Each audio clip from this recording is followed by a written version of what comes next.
Mr. Putter and Tabby fly the plane.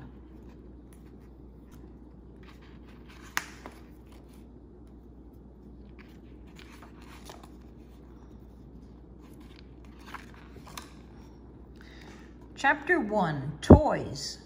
Mr. Putter loved toys.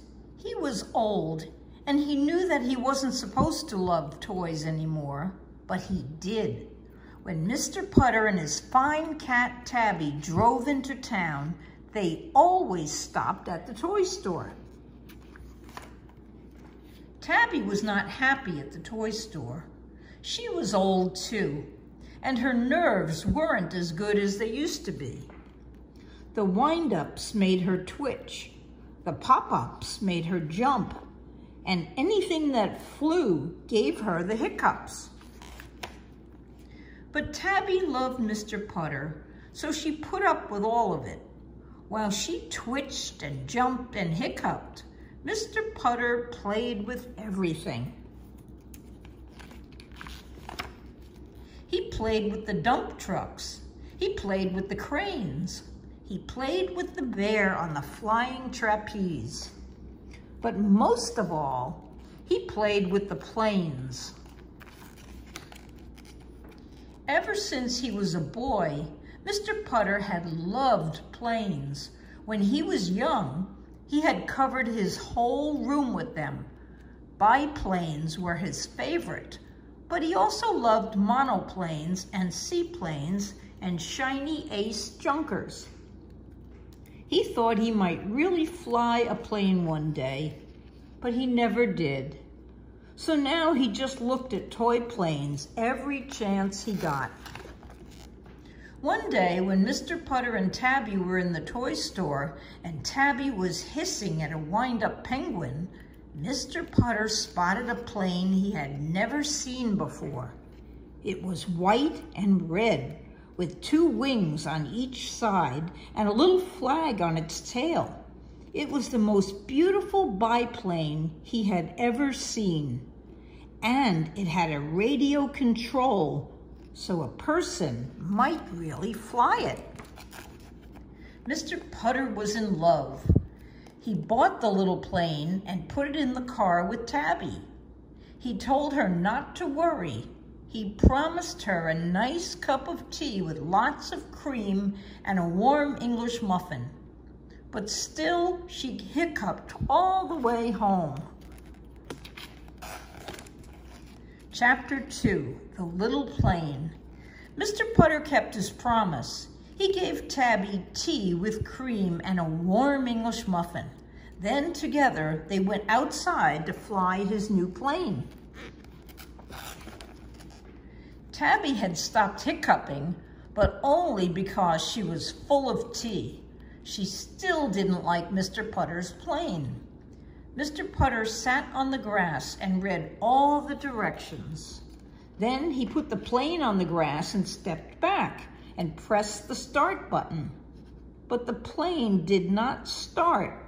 It just rolled over and died. Tabby purred. Mr. Putter ran to the little plane. He set it right again. He told it to be a good little plane. He stepped back and pressed the start button, but the plane did not start. It fell on its nose and died. Tabby purred and purred. Mr. Putter ran to the plane. He brushed the dirt off its nose. He told it to be a brave little plane. He stepped back and pressed the start button, but the plane did not start. One of its wings fell off and it died. Tabby purred and purred and purred. But poor Mr. Putter was so sad. He picked up his little biplane. He told the plane that it was all his fault. He told it that he was an old man, and old men shouldn't have toys anyway. He said he wasn't any good at flying planes. Tabby watched Mr. Putter. She could see that he was sad. Then she felt sad too. Tabby went to Mr. Putter and rubbed herself against his legs. She sat on his shoulder. She put her head by his and licked his nose. This made Mr. Putter feel better. He decided to try again. He fixed the wing. He set the little plane on the grass. He told it that he and Tabby knew it was the best plane in the world. Then he pressed the start button.